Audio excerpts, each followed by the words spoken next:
વડોદરા શહેરના હરિનગર જૂની પાણી ટાંકી નીચે દેવ સરકાર ચાઇનીઝ લારી પર કામ કરતા રાજેશભાઈ જોગડિયા તેઓની ઉપર ગતરાત્રે 1 વાગ્યાની આસપાસ નાની એવી બાબતે ઝઘડો થયો હતો, જેને લઈને 8 ઈસમોએ ભેગા મળીને રાજેશભાઈ જોગડિયા પર છરા અને પેટમાં મારવા જતા બચાવ પક્ષમાં હાથ આગળ રાખતા તેમની આંગળી કપાઈ ગઈ હતી, જેને લઈને અકોટા પોલીસ સ્ટેશન ખાતે ફરિયાદ નોંધવામાં આવી છે, જેમાં રાજેશભાઈ જોગડિયાને માથાના ભાગમાં ઈજા થઈ હતી અને સાથે તેમને છાતીના ભાગમાં પણ જગ્યા થઈ હતી અને સાથે જ તેમને હાથની 4 આંગળી પણ કપાઈ ગઈ હતી।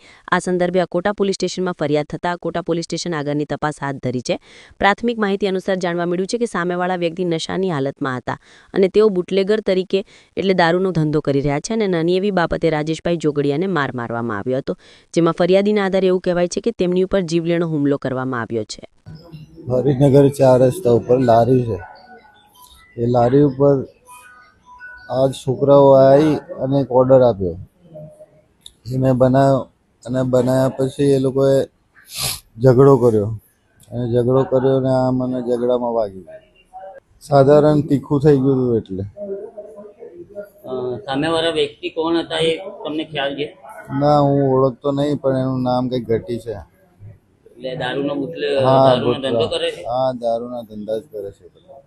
આ જે તમને મારવામાં આવ્યા છે એમાં કેટલા વ્યક્તિઓ હતા? ટોટલ 8 હતા। 8 વ્યક્તિઓ હતા। આની ફરિયાદ તમે કરાવી છે? હા, કરાવી।